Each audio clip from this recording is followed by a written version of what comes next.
Shalom Bapak Ibu Saudara yang terkasih di dalam Tuhan. Kembali kita merenungkan firman Tuhan.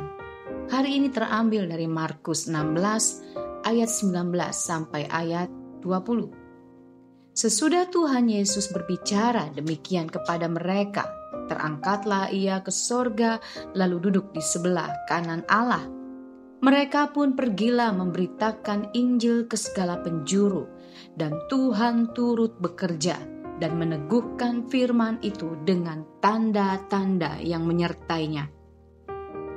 Sebelum Yesus naik ke sorga, ia berbicara kepada para muridnya.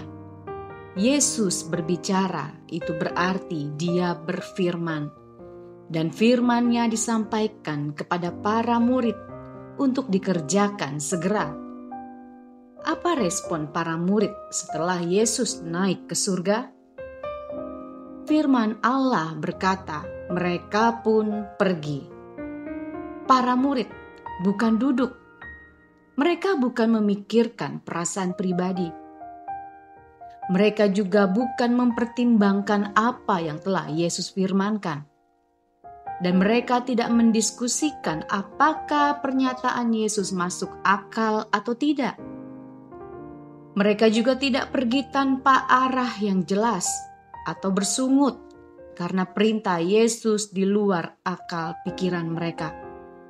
Tetapi firman Tuhan berkata mereka pergi bergerak seperti yang Yesus perintahkan. Mereka pergi memberitakan Injil dan tanda-tanda mujizat menyertai mereka.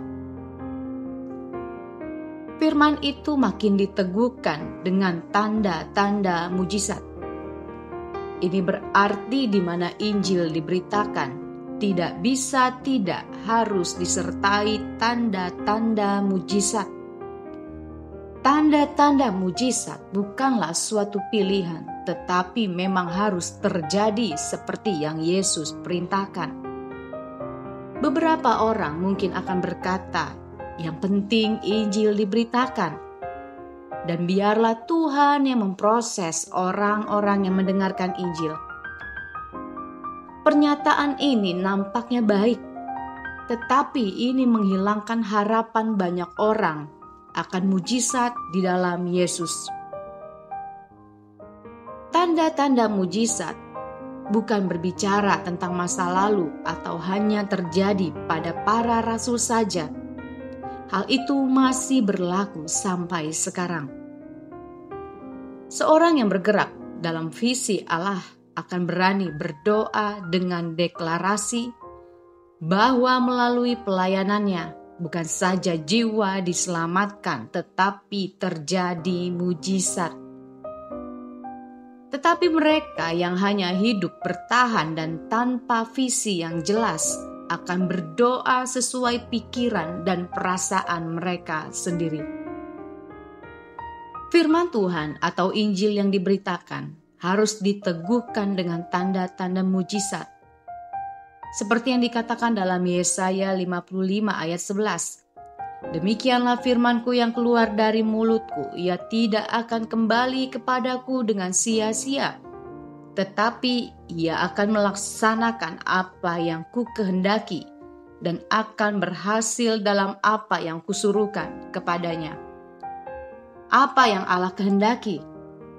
Allah menghendaki mereka yang dalam kegelapan menemukan terang Tuhan, yang sakit disembuhkan, mereka yang terikat dilepaskan, mereka yang miskin dalam segala aspek kehidupan diperkaya oleh firman Tuhan, yang rohnya padam terbakar kembali, pemulihan dalam keluarga, pemulihan di desa dan di kota, pemulihan di suatu negara, pemulihan di segala bidang. Bapak Ibu Saudara, Allah mau memakai setiap kita. Karena itu, siapkan diri kita dari sekarang. Tuhan Yesus memberkati. Amin.